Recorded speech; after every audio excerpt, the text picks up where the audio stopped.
Hello everyone, welcome to all in your on classes. Today we are here to discuss about the double displacement reaction. Double displacement reaction में हमने previous इससे पिछले lecture में हमने single displacement के बारे में रीड किया था कि सिंगल डिस्प्लेसमेंट रिएक्शन क्या होती है, और उसमें हमने रिएक्टिविटी सीरीज के बारे में डिस्कस किया था कि रिएक्टिविटी सीरीज में जो एलिमेंट्स जो मेटल आपकी टॉप पोजीशंस पे होंगी वो अपने से लोअर पोजीशन वाले को डिस्प्लेस कर सकती हैं। ठीक है, तो आपका जो स्ट्रॉन्गर एलिमेंट होगा वो वीकर एलिमेंट को एलिमिनेट या डिस्प्लेस कर सकता है। सेम आज अब हम आज इस लेक्चर में डिस्कस करेंगे डबल डिस्प्लेसमेंट रिएक्शन।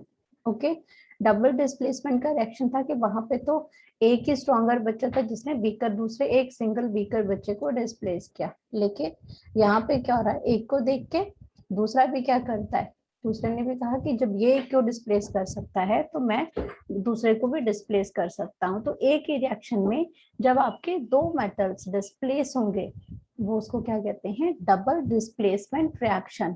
बट इस डबल डिस्प्लेसमेंट में जैसे आपको सिंगल में बताया था कि आयनिक फॉर्म में होता है, इसमें आयंस होते हैं, कैटाइंस और एनाइंस होते हैं। डबल डिस्प्लेसमेंट में हम डिस्कस करेंगे कि जब वो मेटल्स आपके सॉल्ट सॉल्यूशंस में अपने एक्वस सॉल्यूशंस के अंदर प्रेजेंट होंगे वो आयनिक फॉर्म में आ जाते हैं और ये आयंस ही डिस्प्लेस करेंगे। ठीक है, आयंस में आपका क्या है, जैसे आपका कोई भी सॉल्ट सॉल्यूशन है, आपके सल्फेट्स हैं, कार्बोनेट्स हैं, वो आयनिक फॉर्म में है। आयनिक फॉर्म जब एक पे पॉजिटिव और एक पे नेगेटिव चार्ज आता है then it is called ions. ठीक है, तो उनकी डिस्प्लेसमेंट होती है depends upon their stronger and weaker capabilities, right. ठीक है, so let's start the double displacement reaction. ठीक है, तो अब ये जो आपकी लिखने वाली जो डिफाइन है, कि आप इसको कैसे लिखोगे एग्जाम के अंदर, the chemical reaction in which one component each of both the reacting molecule is exchange to form a product. क्या बोलने का मतलब हुआ इसका, कि कोई भी केमिकल रिएक्शन जिसमें आपके जो बोथ द रिएक्टेंट है, अब तक हमने कहा था कि ए और उसमें बी रिएक्शन है, वो सी उसको ए को डिस्प्लेस कर देता है सिंगल डिस्प्लेसमेंट रिएक्शन में। लेकिन यहाँ क्या कर रहे हैं, वो कहते हैं कि अगर ए, इसमें सी जो है वो ए को डिस्प्लेस कर रहा है, उसको एक अकेले धक्का मार रहा है अकेले की तरफ, सिंगल डिस्प्लेसमेंट में तो बेचारा अकेला चला जा रहा था, बट डबल डिस्प्लेसमेंट पे वो ये कह रहा है कि मैं अकेला क्यों रहूं, अगर मुझे वहां बी से निकाल के एक ने सी ने अकेला कर दिया है तो सी भी तो डी को छोड़ के आया ना, तो मैं डी के साथ चला जाता हूँ। ठीक है, अकेले अकेले तो नहीं रुका जाएगा, तो किसी के साथ, अकेले से दुकेले अच्छे हैं, दो हो गए, नया प्रोडक्ट बना, उसमें उसकी नई वैल्यूज बनी। ठीक है, तो ये क्या है, double displacement reaction in simple language. ठीक है, इस रिएक्शंस में केटाइन और anions, again cations and anions means ये जो आयॉन्स हैं जिसपे पॉजिटिव और नेगेटिव चार्जेस हैं जो डिस्प्लेस होते हैं, ठीक है, वो डिस्प्लेस होते हैं कंपाउंड में, और वो अपनी जो स्पेसेस, अपना जो प्लेसेस हैं वो स्विच करते हैं, एक ही जगह उसमें बी के साथ सी आएगा और ए कहाँ चला जाएगा, डी पे, डी के साथ चला जाएगा। ठीक है, तो ये क्या हो गया, उसने अपनी प्लेसेस को स्विच कर दिया। जैसे आज अपना तुम यहाँ बैठ जाओ, आज मैं वहां बैठ जाता हूँ, क्लासेस के अंदर नॉर्मली बच्चे करते हैं, तो वो सेम चीज है डबल डिस्प्लेसमेंट रिएक्शन। इसमें सिर्फ एक ही बच्चा, इसमें नहीं सिर्फ एक अपनी पोजीशन चेंज नहीं करता है, इसमें दो बच्चे अपनी पोजीशन चेंज करते हैं, एक्सचेंज होते हैं, म्यूचुअल पेयर्स बनाते हैं। ठीक है, जनरल इक्वेशन क्या है डबल डिस्प्लेसमेंट रिएक्शन की, जनरल डिस्प्लेसमेंट किसकी रिएक्शन क्या है, कि जैसे आपका ए बी है और प्लस सी डी है। अब इसमें क्या हो गया, इसने सी ने कहा कि मुझे ये ए जो है बी के साथ अच्छा नहीं लग रहा है, मुझे इसको आई डोंट लाइक कि a connect setting with the b. अब इसने कहा पे डी ने कहा कि तू कर क्या सकता है, कैसे हो सकता है ये, तो उसने कहा कि I am more reactive than A, I can do this, I can switch the place of A along with the B. ठीक है, तो उसने कहा कि क्यों, तो रीजन उसने बता दिया कि आई एम मोर रिएक्टिव। ठीक है, कि my position in the reactivity series is upper than a. तो अगर रिएक्टिविटी सीरीज में अगर सी placed on upper position than A, then C has a capability to displace the A. अब इसने ए को क्या किया, यहाँ से हटाया और खुद क्या हो गया, वहां पे इसने बी को हटाया और ए के साथ यहाँ पे डी कनेक्ट हो गया और यहाँ पे सी और सी के साथ यहाँ पे बी चला गया, वाइस वर्सा। ठीक है, दोनों में से ए को इसको हटा सकता था, ये ए उसमें बी को हटा के खुद इसमें सी कनेक्ट हो सकता था, या फिर वाइस वर्सा, इसमें कुछ भी हो सकता था। लेकिन जिसने डिस्प्लेस किया, मोरल ऑफ द इसमें स्टोरी क्या है कि जिसने डिस्प्लेस किया that are more strong than the other one. ठीक है, so they displaced and moved to another one, switch the places and come and form a new product, and they form a new product with a new color with the new properties. ठीक है, तो this reaction is called double displacement reaction. Double displaced reaction में दूसरी बात जो ये points हैं, कुछ रिएक्शंस तो सेम रहेगी, जैसे सिंगल डिस्प्लेसमेंट में देखी थी वैसे ही डबल डिस्प्लेसमेंट में भी है। कुछ एक पॉइंट्स हैं इसमें कि एक्वस सॉल्यूशंस में होता है, क्योंकि हम क्या कह रहे हैं कि डबल डिस्प्लेसमेंट में जो प्लेसेस स्विच करेंगे, जो आपस में जो पोजीशन चेंज करेंगे वो आयोन्स करेंगे। आयोन्स कब, ये ब्रेक कब होते हैं, जब वो एक्वस सॉल्यूशन में होते हैं। ठीक है, एक्वस में जब वो अपने लिक्विड डिसॉल्व कंडीशंस में होते हैं, then they break into ions and then they exchange. Okay, दूसरा वो प्रेसिपिटेट्स बनाते हैं। इस डबल डिस्प्लेसमेंट में हमारी जो हमने अदर टाइप की रिएक्शंस भी देखेंगे, उसमें हमने देखना है कि ions precipitates and there is an exchange of ions. अब इस लाइन में एक्वस सॉल्यूशन एक इंपॉर्टेंट पॉइंट पढ़ा, दूसरा पॉइंट पढ़ा हमने प्रेसिपिटेट्स। ठीक है, कि they form precipitates. Next slide में हम डिस्कस करेंगे कि व्हाट आर द प्रेसिपिटेट्स, क्या होते हैं, अलोंग विद द एग्जांपल्स कि प्रेसिपिटेट्स होते क्या हैं, और डबल डिस्प्लेसमेंट में और दूसरे टाइप की रिएक्शंस क्या होती हैं। ओके, अब ये एग्जांपल दिया है कि on mixing a solution of barium chloride, barium chloride को किसके साथ रिएक्ट किया, बेरियम का फॉर्मूला है Ba क्लोराइड Cl, तो बेरियम क्लोराइड को will react with sodium sulphate. ठीक है, तो क्या बनाया इसने, बेरियम क्लोराइड है और इसमें क्या है, सोडियम सल्फेट है। तो यहाँ पे क्या आएगा, ये आपका बेरियम क्लोराइड है।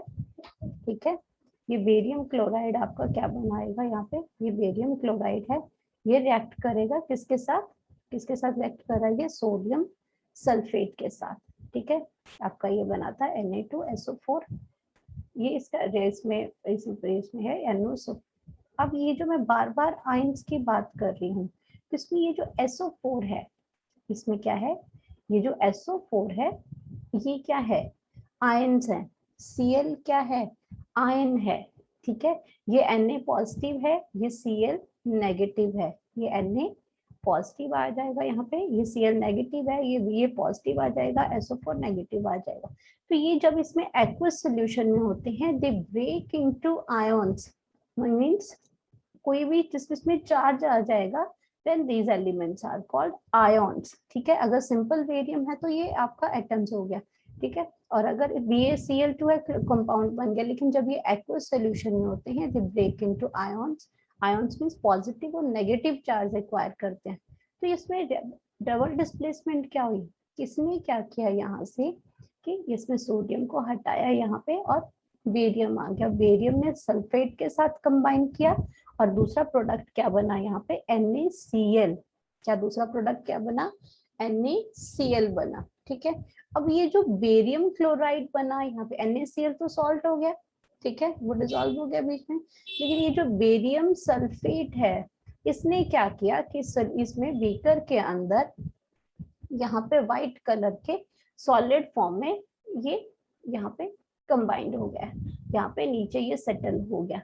तो ये जो व्हाइट कलर का नया कंपाउंड बना, नया इसमें, that is called precipitate of barium sulphate. Precipitate is nothing but it's a insoluble substance that remains in the slide or in the test tube, so that is called precipitate। वो insoluble solid substance है। तो I hope so कि आपको clear हुआ कि what actual the double displacement reaction is। ठीक है, तो आगे फर्दर हम इसको और रिवाइज करते हैं, फर्स्ट इसको इरेज कर देते हैं। ठीक है, तो आपको क्लियर हो गया ये कि आपको आयॉन्स क्या हैं, कैसे वो डबल डिस्प्लेस होते हैं। ठीक है, नेक्स्ट हम इसमें डबल डिस्प्लेसमेंट में आपका ये सिंगल की तरह ही है। ये सिंगल में आपका सिंगल प्रोडक्ट डिस्प्लेस होता है, स्विच करता है अपनी प्लेस को। डबल डिस्प्लेसमेंट में डबल एलिमेंट्स जो हैं वो स्विच करेंगे अपनी प्लेसेस को। वो आयन्स उस आयन के फॉर्म में एक्सचेंज होते हैं, एक्व सॉल्यूशंस होते हैं, आयन के नेचर होते हैं। Reactant change into ions when dissolve in water and there is exchange of ion in solution। यही आपको समझा रही हूँ यहाँ पे। This result in the formation of product molecules। ठीक है, ये आपके एलिमेंट्स, आपके मॉलिक्यूल्स बनाते हैं, आपके आपके रिएक्ट प्रोडक्ट्स बनाते हैं, न्यू प्रोडक्ट बनाते हैं। कैसे बनाते हैं वो भी हमने इसको जब इसमें कंफर्मेशन कैसे होती है कि न्यू प्रोडक्ट बना है, because the change in the colour has taken place, या फिर गैसेस इवॉल्व होती हैं। ठीक है, अब ये रिएक्शन है, ये आपके सॉल्ट की फॉर्म में है, बेरियम है, आयन के, क्योंकि एक्वस है ये सारा सोल्यूशन की फॉर्म में है, तो बेरियम पॉजिटिव आयन्स हैं, क्लोरीन नेगेटिव आयन्स हैं, सोडियम पॉजिटिव है, एंड SO4 ये जो सल्फेट आयन्स हैं। आयन्स जब भी नाम लेते हैं आपके दिमाग में एकदम से पिक्चर बन जानी चाहिए, means ions means they have some charge, either it's positive either it's negative charge. तो ये आयन के जो आपकी डिस्प्लेसमेंट है that is a double displacement reaction और सिंगल डिस्प्लेसमेंट रिएक्शन। ठीक है, तो बेरियम ने सल्फेट के साथ कंबाइन कर लिया और सोडियम के साथ क्लोरीन बन गया। ये NaCl आपका सॉल्ट है, और ये जो बेरियम सल्फेट बना ये व्हाइट कलर का प्रेसिपिटेट बना। ठीक है, बार बार ये वर्ड यूज कर रही हूँ कि डबल डिस्प्लेसमेंट में आपके दो चीज आती हैं, एक तो प्रेसिपिटेट बनता है और एक दूसरी टाइप की रिएक्शन जो इसमें बनती है वो है न्यूट्रलाइजेशन, जो कि हम अभी अगली स्लाइड में इसको डिस्कस करेंगे। तो ये रिएक्शन हो रही है, ये सोडियम सल्फेट है, एक्वस मींस लिक्विड फॉर्म में है। ठीक है, ये बेरियम क्लोराइड है, ये अनदर इसमें।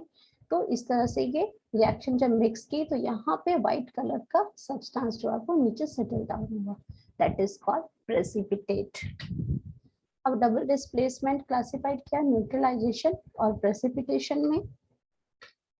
तो न्यूट्रलाइजेशन की रिएक्शन क्या होगी, प्रेसिपिटेट आपको समझ आ गया है सारा कि आप प्रेसिपिटेट वो भी आपको अगले स्लाइड में इसके भी डिफाइन बताऊंगी एक शॉर्ट में, लेकिन आपको आई होप सो कि बिल्कुल क्लियर हो गया है कि precipitate is a nothing but it's a insoluble substances when the reactant react, when they form the product after reacting they form a insoluble substances। कुछ सॉल्ट होते हैं, कुछ आयन्स जो हैं वो दूसरे प्रोडक्ट के साथ मैच करके वो डिसॉल्व नहीं होते, तो that is that are precipitate. Now we are here to talk about neutralisation reaction. Neutralisation reaction अच्छा आपने कभी सोचा है कि जब आपको क्या होता है कि इसमें हनी भी है वो कट कर देती है, कट लग जाता है आपको, तो उसके अंदर आप क्या करते हैं, घर में आपकी मदर क्या होती है कि उसमें बेकिंग सोडा लगा देती है, एकदम से कुछ और नहीं मिलता तो बेकिंग सोडा लगा देती है।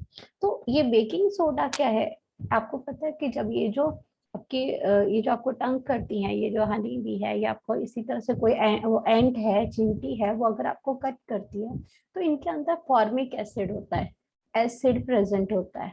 ठीक है, तो ये जब आपको ये बेकिंग सोडा लगाती है वो बेस होता है।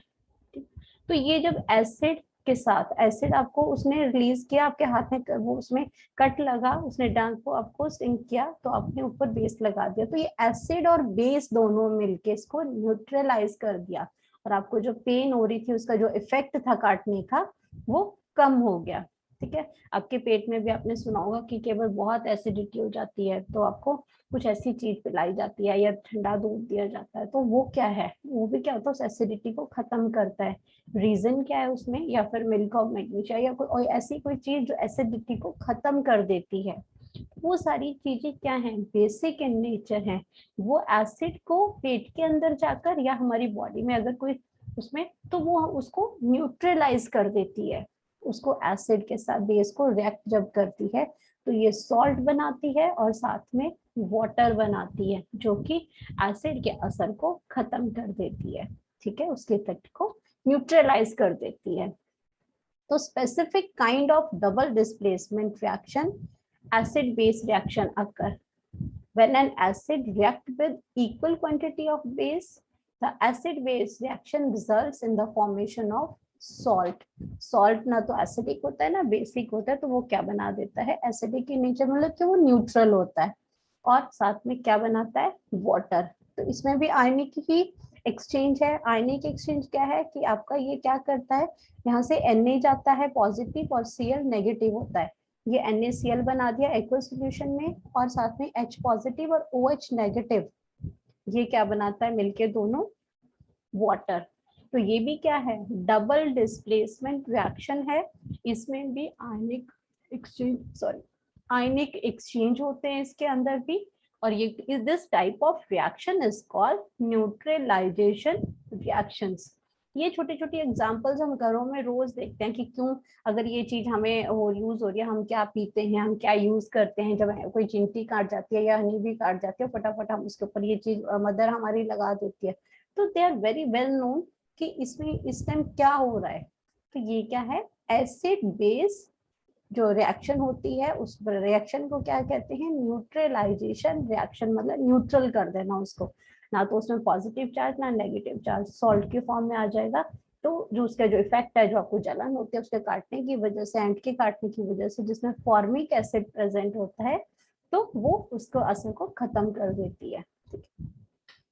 नेक्स्ट है प्रेसिपिटेशन रिएक्शन। आपको समझ तो आ गया कि अगर किसी टेस्ट ट्यूब में कोई रिएक्शन हो रही है और अगर उसमें व्हाइट कलर का इनसॉल्युबल सब्सटेंस प्रेजेंट होता है, दैट इज कॉल्ड प्रेसिपिटेशन।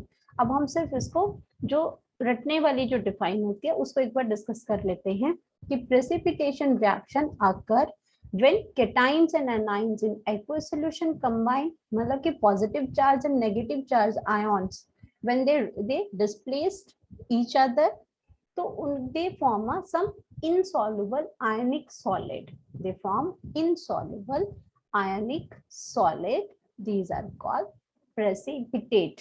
ठीक है, और ये कब होती है, this process usually takes place when the concentration of dissolved wine in the solution exceed the solubility product। ठीक है, उसको बनने का भी तो रीजन होता है, हर रिएक्शन में प्रेसिपिटेट नहीं बनते हैं, हर डबल डिस्प्लेसमेंट रिएक्शन में प्रेसिपिटेट थोड़ा बनेंगे, जिसमें भी इसकी जो कॉन्सेंट्रेशन है डिसॉल्व वाइन की वो एक्सीड कर जाती है सॉल्युबिलिटी से, मतलब जितना वो डिसॉल्व कर ले उतना तो डिसॉल्व कर लेती है, लेकिन एक्सेस हो जाए, जैसे आपने सैचुरेशन पॉइंट पढ़ा था कि सैचुरेशन पॉइंट क्या होता है, कोई चीज आपकी डिसॉल्व होती रहती है किसी सोल्यूशन के अंदर, जैसे आपका शुगर है चाहे सॉल्ट है, वो डिसॉल्व होती रहेगी जब तक उसके पार्टिकल्स के अंदर स्पेस है। Once they complete that space, वो क्या होता है, जो एक्सेस शुगर या सॉल्ट होता है वो बॉटम पे इकट्ठा होना शुरू हो जाता है, तो that type of solution is called saturated solution. तो इसमें भी वो कंडीशंस आ रही हैं कि जब तक उसको वो आयन सॉल्युबिलिटी लेवल से एक्सीड नहीं हो जाते, तब वो इनसॉल्युबल जो सोल्यूशन है वो स्टे करता है नीचे, और वो क्या करता है, नीचे बॉटम पे बैठेगा और वो क्या बनाएगा, प्रेसिपिटेट बनाएगा। ठीक है, तो आपका ये था आज के लिए कि डबल डिस्प्लेसमेंट रिएक्शन क्या होती है। तो आई होप सो कि आपको क्लियर हो गया होगा कि डबल डिस्प्लेसमेंट रिएक्शन क्या होती है, और आपको कोई भी डाउट होगा you can write down in the comment box, और अगर आपने सिंगल डिस्प्लेसमेंट या कोई और टाइप ऑफ रिएक्शन अगर आपकी मिस हो गई है, you can see my videos, check out my videos on the YouTube channels. I'll send you the link also. Till then, thank you so much.